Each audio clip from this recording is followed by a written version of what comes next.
Père, pour Jésus qui a été le sacrifice suprême, celui qui a déchiré le voile du temple, celui qui fait la grâce par ce sacrifice de contempler, Seigneur, ta gloire.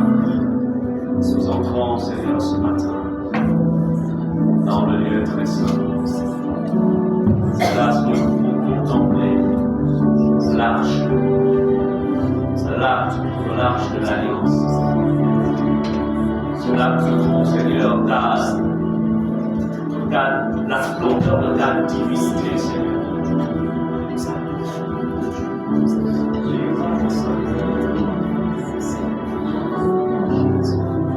Tu es venu ce matin, Seigneur. Dans le sein de Jésus.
Seigneur, tu es un merveilleux sauveur.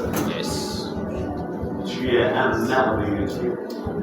Seigneur, c'est pourquoi nul ne peut être ton égal dans ce monde. Ni dans le ciel présent, ni dans le ciel futur. Seigneur, tu es unique dans ton genre. Merci pour ton amour. Au nom de Jésus. Amen. Amen. Bonjour à tous. Que Dieu soit béni pour ce moment. Je crois que vous avez passé une très bonne semaine. Il y a certains qui m'ont appelé, qui m'ont dit, pasteur, je suis atteint de conjonctivite, je ne peux pas venir. J'ai dit, tu as raison. Merci de nous aimer. Et que le Seigneur, au nom de Jésus, non pas seulement te guérisse promptement, mais aussi que tu sois tous les soirs, tu puisses suivre ce message étant connecté. Amen. Alors, on appelait ça à notre époque Apollo. Alors, on ne sait pas d'où ça vient. Mais que le Seigneur vous bénisse, il est avec vous aussi là où vous êtes. Alors, du côté de la Candale, les bus sont bloqués là-bas. C'est compliqué pour arriver jusqu'ici. Et je crois que de là où ils sont dans leur demeure, peuvent aussi suivre ce message, ce culte en ligne. Amen. Alors, ce matin, vous savez,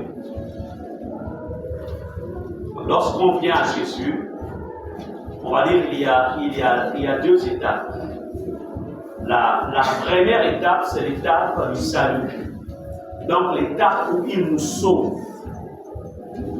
Et pendant cette étape, il nous bâtit, il nous pousse. Et la deuxième étape, c'est l'étape où on doit travailler pour lui. Est-ce qu'on peut répéter travailler pour lui? Travailler pour lui. Donc, déjà sur la terre, on doit aspirer à travailler pour le Seigneur. De la même manière que lorsqu'on est plus jeune, on va à l'école, on fait des grandes études, on appelle cette étape la formation. Et après l'étape de la formation, vient maintenant l'étape où il y a le rendu de cette formation en intégrant, en ayant un poste professionnel quelque part. Donc c'est la même chose dans la maison de Dieu, ou c'est la même chose dans la marche chrétienne. Alors, ce serait une erreur de ne rechercher ou de passer tout son temps rien qu'à être formé, et ne pas en fait servir par la suite. Alors, la semaine dernière, le Seigneur nous a instruit sur la pensée donc, de cette année. Cette pensée qui consiste à aller en fait à moissonner. Comme pour dire, Dieu nous appelle tous à être ouvriers dans son champ. Chacun selon la place ou la position dans laquelle Dieu l'a positionné dans sa maison. Donc, si le Seigneur nous garde encore sur la terre, c'est parce qu'il a un travail pour nous, il a une tâche. Chacun d'entre nous. Répétons une tâche. Une tâche. Amen. Amen. C'est sa manière de dire Amen. Alors, donc, il est vraiment important que vous compreniez que nous avons une tâche. Alors, c'est pourquoi ce matin, je vous parlerai du caractère d'un moissonneur. Est-ce qu'on peut répéter le caractère d'un moissonneur? Le caractère d'un moissonneur. Le caractère d'un moissonneur. Amen. Amen. Ce serait aussi une erreur de penser que si on n'a pas travaillé pour Dieu sur la terre, ce serait une erreur de penser qu'on y entrera forcément dans ce beau et merveilleux paradis. Nous devons travailler pour lui. Vous savez, quand on travaille pour le Seigneur, il y a ce qu'on appelle, en fait, de manière spirituelle. Tu te réveilles, en fait, de cette partie de l'armure qu'on appelle le zèle de l'évangile. Est-ce qu'on peut répéter le zèle de l'évangile? Le zèle de l'évangile. Le zèle de l'évangile ne s'acquiert pas seulement en confessant, en déclarant au nom de Jésus, je me révèle. Le zèle de l'évangile, en fait, c'est un comportement, c'est une attitude. Et le zèle de l'évangile est comparé à ces chaussures-là, qu'on peut appeler les rangers ou les chaussures des militaires. Les chaussures des sapeurs-pompiers. Ces chaussures-là, on peut y marcher sur du feu, mais on ne peut pas, les pieds ne peuvent pas être atteints. Que ce soit sur les épines, que ce soit sur des pointes, quel que soit en fait l'espace. Ce sont des chaussures qui sont faites pour résister à tout type de terrain. Écoutez, si les hommes ont conçu des chaussures qui résistent à tout type de terrain, qu'en est-il des chaussures divines, le zèle de l'évangile? Beaucoup d'enfants de Dieu aujourd'hui, en fait, ont peut-être le bouclier de la foi, mais n'ont plus de chaussures. Et tu ne peux pas marcher vite sans ces chaussures. Tu ne peux pas. Ces chaussures, on les acquiert lorsqu'on travaille pour le Seigneur. C'est pourquoi Jésus a dit, le zèle de ta maison, de l'évangile. Et quand je parle de servir, de travailler pour Dieu, en fait, nous devons voir tous les domaines. Donc c'est pourquoi ce matin, je vais vous parler du caractère des moissonneurs. Je vous dis, nous allons travailler cette année-ci dans la dimension dans laquelle le Seigneur nous a orientés en cette année. On va travailler. Amen. Amen. Répète, je vais travailler. Je vais travailler. Je vais travailler pour mon Dieu. Je vais travailler pour mon Dieu. Mais il faut, dans un premier temps, ce qu'on appelle le caractère de moissonneur. Dieu, on ne travaille plus avec le cœur. Répétez le cœur. Le cœur. Il est écrit heureux ceux qui ont le cœur pur, car ils verront Dieu. Heureux ceux qui ont le cœur.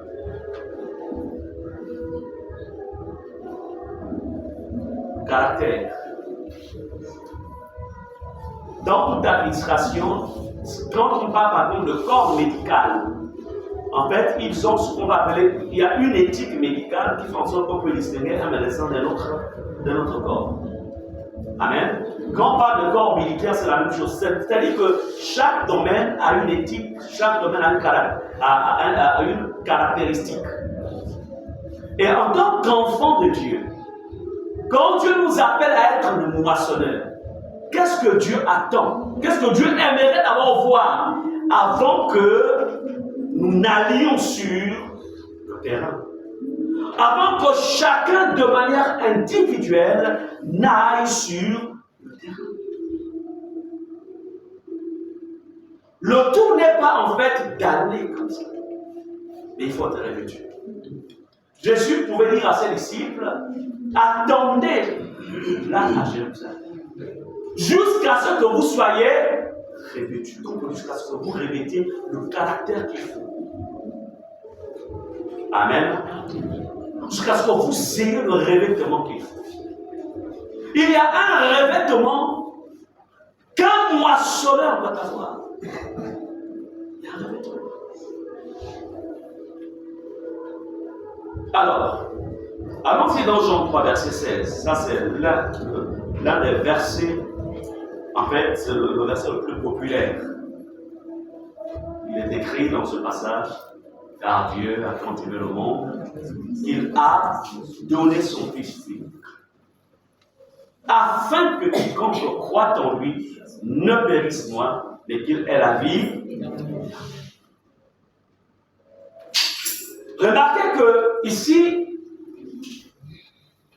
pour que Jésus ou pour que Dieu ait accès à nos vies, il y a un caractère qu'il a manifesté. La Bible dit car Dieu attend l'amour. Car Dieu a tant aimé le monde. Il n'est pas dit car Dieu a tant aimé les saints. Car Dieu a tant aimé les personnes, en fait, sans défaut. Car Dieu a tant aimé les personnes sans tâche. Mais il a aimé le monde. Ici, alors que le monde entier était dans les ténèbres, Dieu manifesta l'amour. Alléluia. Car Dieu a tant aimé. Tu ne peux pas être utilisé par le Seigneur s'il n'y a pas d'abord son amour dans ton cœur. Quand on parle ici d'amour, on ne parle pas de l'amour humain. Vous savez, l'amour humain est un amour qui ne fonctionne que sur la base des intérêts. Une fois la personne n'a plus ou ne voit plus son intérêt quelque part, la personne en fait se retire. Elle se retire de ton amitié. Tant que tu as assez d'argent, tant que tu brilles, tant que tu es dans des grosses voitures, tu verras le monde autour de toi comme des mouches. Et ils te chanteront, ces personnes te chanteront toutes les chansons du monde. Vous comprenez cela? Ça paraîtra être de l'amour. En vérité, ce sont des courtisans. Ce n'est pas de l'amour. Et c'est ça, l'amour de l'homme. Donc, je peux prendre quelque chose de toi ou en toi, je suis avec toi. Mais si tu n'es plus productif, tu ne peux plus rien me donner. Ça, c'est le monde. En fait, l'amour humain. Alors, la personne va rechercher, en fait, une autre opportunité. C'est le monde. L'amour du monde. Dieu ne nous demande pas d'aimer. Dieu ne nous a pas aimés d'abord parce qu'il voyait en nous forcément quelque chose de bien. Non. Car Dieu a tant aimé. Nous voulons être des moissonneurs. Parce que le travail que nous sommes appelés à faire sur la terre, ça nous poursuivra jusque dans le ciel. Ne vous y trompez pas. C'est pourquoi il est écrit dans la parole de Dieu, il dit, travaillez pour des choses qui ne périssent point. Amen. Donc pour dire, il y a un type de travail, en fait, qui malheureusement en fait, genre, il y a beaucoup de travail pour les choses qui périssent. Par exemple, toute sa vie ne pensait qu'à soi-même, ne pensait en fait qu'à ses rêves, n'investir que pour ses rêves, que pour sa maison, que pour sa famille. Tu travailles pour ceux qui pourrissent. Parce que lorsque tu fermeras les yeux, ces choses-là ne traverseront jamais. Ça restera sur la terre. Et tu seras nul de l'autre côté. Encore faut-il que tu y entres. Mais travailler pour ce qui n'est pas périssable, c'est lorsque tu soutiens l'œuvre de Dieu. Ça, ne vous y trompez pas. Quand tu soutiens l'œuvre, nous sommes en phase de construction. Tu soutiens cette construction avec le peu que tu as ou avec le plus que tu as. Tu penses aux pauvres, tu penses à la veuve, tu penses à l'orphelin, tu penses aux nécessiteux. Tu es en train de travailler pour ceux qui subsistent. Amen.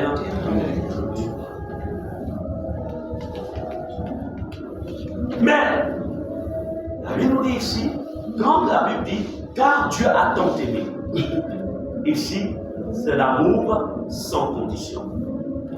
L'amour sans condition. Car Dieu a tant aimé. Examine ton cœur. Quel est l'amour qui est dans ton cœur? Est-ce que c'est l'amour sans condition? Est-ce que c'est l'amour divin? Qu'on appelle souvent l'amour agapé. Quel est l'amour? Car Dieu attend, bien-aimé. Je peux vous dire une chose. Tu ne peux pas travailler pour Dieu si tu n'as pas son amour dans ton cœur. Tu ne peux pas. Tu ne peux pas te mettre dans la rue. Parler de Jésus à quelqu'un si tu n'as pas son amour dans ton cœur. Tu ne peux pas. Tu ne peux pas aller vers les pauvres. Tu ne peux pas descendre dans les bas quartiers. Alors que tu vis dans ce qu'on appellerait, on appelle ça comment? Un château. Dans les châteaux. Tu diras, j'ai dépassé ce stade. Alors que Jésus s'intéressait à toutes les couches sociales. Amen. Amour divin. Puis ce matin, le Seigneur remplit nos cœurs de son amour. Amour divin. Répète, Seigneur Jésus. Seigneur Jésus, Remplis mon cœur remplis mon cœur de ton amour. de ton amour. Amen. Amen. Car Dieu a tant aimé le monde. Hier, j'ai fait un tour au garage, je voulais régler quelque chose au niveau de la voiture. Et j'ai dit à mon mécanicien, tu vas venir prier là où je suis. Tu m'as dit, il s'occupe de ta voiture depuis un moment de temps. Toi aussi, occupe de son âme. Vous savez, parfois, le fait peut-être de passer du temps avec les gens, ça nous fait oublier en fait que ces personnes sont belles. Amen. Il y a une telle proximité qui s'est créée, tu oublies que si cette personne meurt, elle va en enfer. Personne.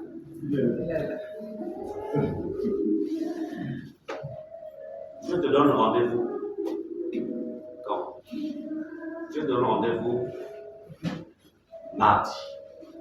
Mardi matin, tu viens chez moi. Et on va aller ensemble voir mon coiffeur. Tu vas me la, je l'amène ici. C'est-à-dire que tu vas être avec lui. Amen. Amen. Je me dis, je te mettrai en contact avec quelqu'un de ta génération. Il est prêt à venir. Mais il ne maîtrise pas encore très bien l'hypnomie, parce qu'il vient de l'extérieur. Amen. Amen. Toutes les personnes qui sont en contact avec vous, s'il vous plaît, présentez-leur le salut. Présentez-leur Jésus. Est-ce qu'on est ensemble? Amen.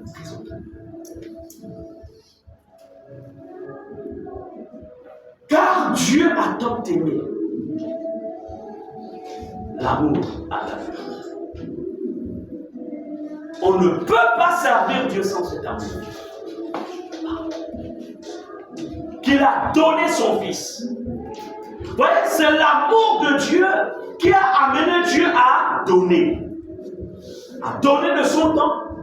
Il s'est privé de la présence de son Fils. Il s'est privé de lui. Vous vous imaginez que pendant tout le temps où Jésus était sur la terre, le trône, son trône là-haut, était vide. C'est pour la première fois dans l'univers que Dieu se privait de son Fils. C'est pourquoi dans Jean 17, il dit, rends-moi la gloire que j'avais auprès de toi. Amen. C'est pourquoi en fait le diable s'était réjoui quand il s'est rendu compte que la parole est sur la terre dans une chair humaine. Je vais en profiter.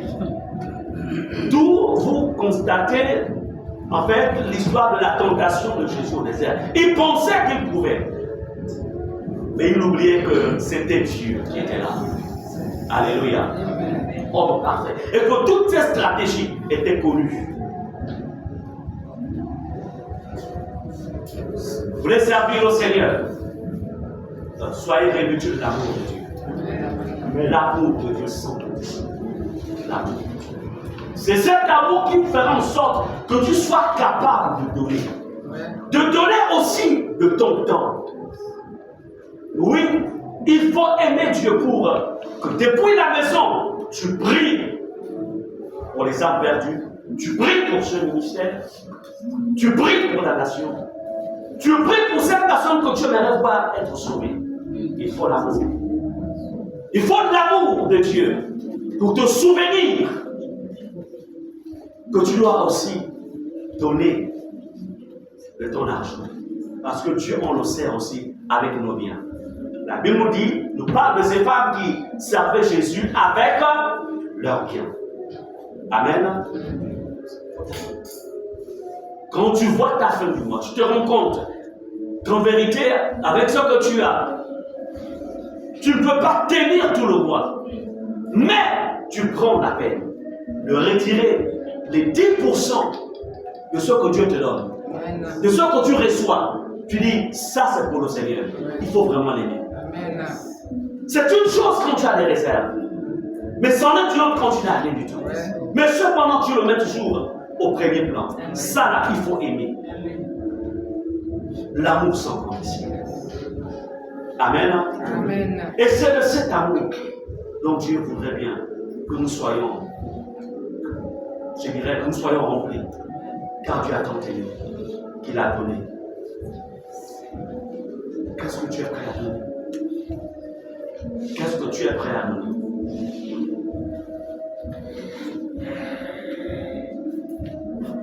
Dans Galates chapitre 2, verset 20, ici c'est l'apôtre Paul qui parle. Nous sommes en train de voir ensemble le caractère d'un moissonneur. Lorsque Dieu attend de chacun d'entre nous. Oui, il nous appelle à moissonner. Il nous appelle à aller sur le terrain.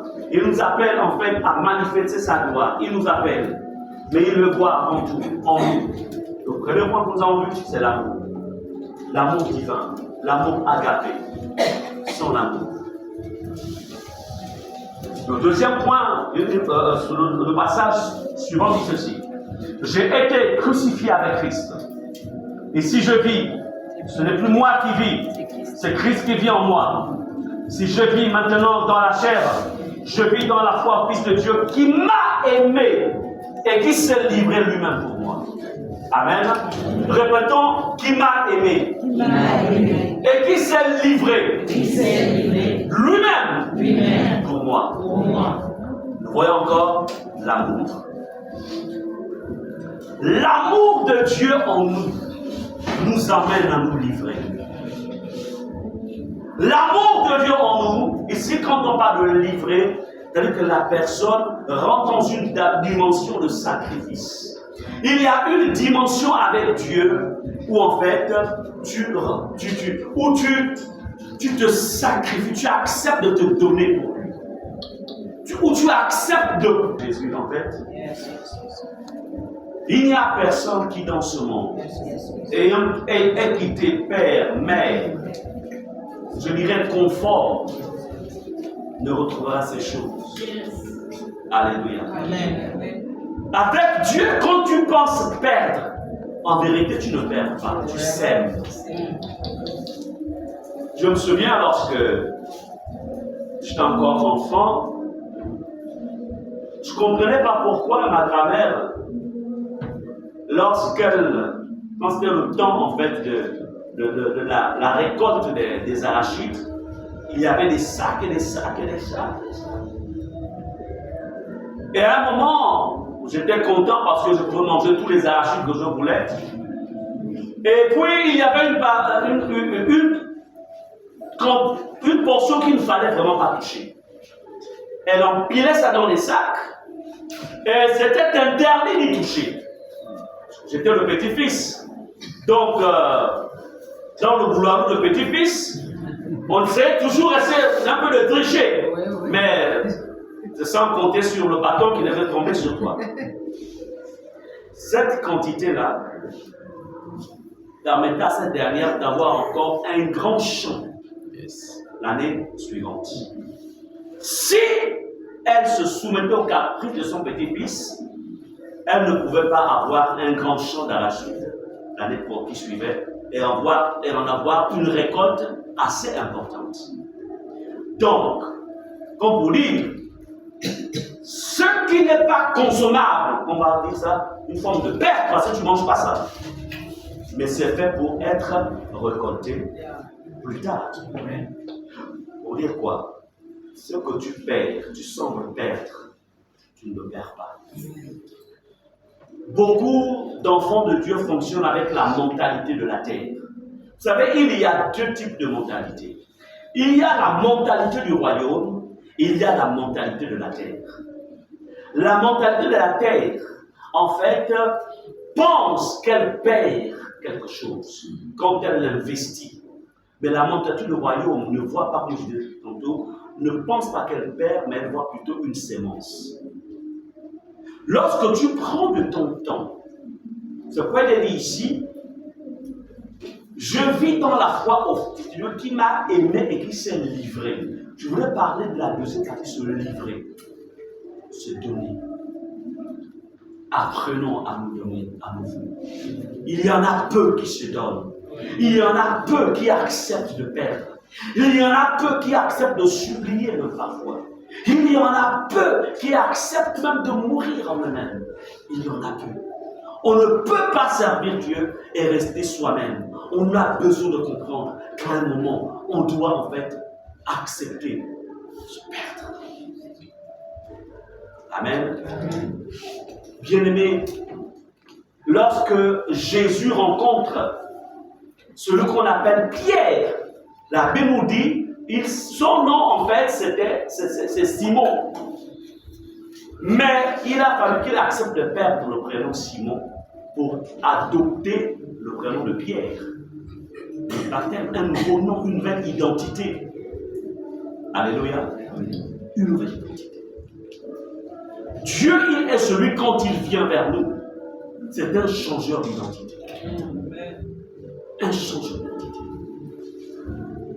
Mais Dieu ne peut pas changer ton identité si tu n'es pas malléable entre ses mains. Si tu résistes, il ne peut pas te changer. Lorsque Dieu t'appelle à son service, il faut que tu sois malléable entre ses mains. Tu ne peux pas être le même. Tu ne peux pas être la même personne et Dieu t'utiliser tout en étant cette personne. Non. Il y a forcément une action qui doit mener dans ta vie. Il y a une transformation qui doit créer. Est-ce qu'on est ensemble? Amen. La Bible nous dit, je vis dans la foi au Fils de Dieu qui m'a aimé et qui s'est livré lui-même. Il y a des moments où Dieu te dira, écoute, prends tout ce que tu as et investis cela dans la moisson. Prends tout ce que tu as. Te le dira. Mais la question, est-ce que tu vas te soumettre ou tu vas refuser? Mais quand il te dit investir, il sait ce qu'il a prévu pour toi. Il sait. Beaucoup de personnes passent parfois à côté de la grâce et de la faveur. Parce que tout simplement, ils sont plus liés aux choses physiques. Ce monde physique est extrêmement trompeur. Vraiment trompeur. C'est pourquoi je vous encourage à ne pas regarder à ce chose de ce monde. Comprenez que tout ce qu'on peut voir ici-bas n'est qu'illusion. La vérité, c'est ce qui nous attend l'autre. Amen. Est-ce qu'on est ensemble? Amen. Comment être rempli de l'amour de Dieu, de l'amour agapé, si tu n'as pas une réelle vision de l'état de ce monde? Si je te dis, que vois-tu à l'extérieur? Tu diras, pasteur, je vois le soleil. Il y a de la lumière, vraiment, il fait beau à l'extérieur. Mais si tu vois selon le regard de Dieu, Dieu ne voit pas d'abord la lumière. Dieu voit les ténèbres. Nos yeux nous présentent la lumière du jour. Mais dans le regard de Dieu, Dieu a un autre regard par rapport à ce monde. Amen. Il nous faut intégrer. Il nous faut intégrer, en fait, rentrer dans le regard. Si nous ne voyons pas les choses comme lui il les voit, on ne peut pas le servir. Tu ne peux pas le servir. Si tu n'entends pas comme lui il entend, tu ne peux pas Je voudrais vous dire que il y a plusieurs personnes qui pensent servir Dieu, mais qui ne savent pas Dieu. Toi et moi, nous dirons, mais ils servent bien le Seigneur. Mais ils servent bien le Seigneur, celle-là. Mais Dieu a ses propres standards. Dieu a ses propres conditions. Dieu est différent de nous. Le problème, c'est que beaucoup parmi nous, nous marchons avec Dieu sur la base de nos regards à nous, nos appréhensions humaines. Non, tu ne peux pas. Voilà pourquoi plusieurs seront déçus ce jour-là. Ils diront même, n'ai-je pas prêché en ton nom?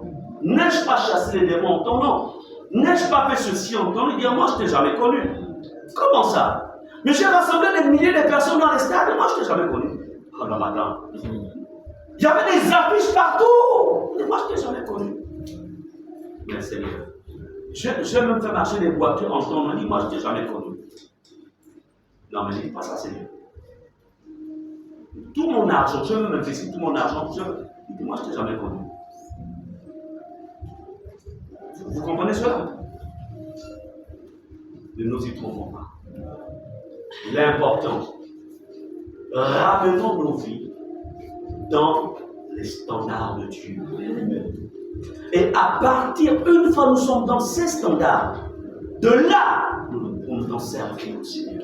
Et en le servant, c'est ce qui sera enregistré dans le registre céleste. Chaque acte qui est posé, que tu poses sur la terre, soit c'est enregistré par l'ange de Dieu dans le ciel, soit c'est enregistré par un démon dans le monde de l'enfer. Ça, ne l'oublions jamais. Comprenez-le. Chaque parole qui sort de ta bouche, soit c'est enregistré dans les cieux pour te justifier, soit c'est enregistré par le monde des ténèbres pour te condamner au dernier jour.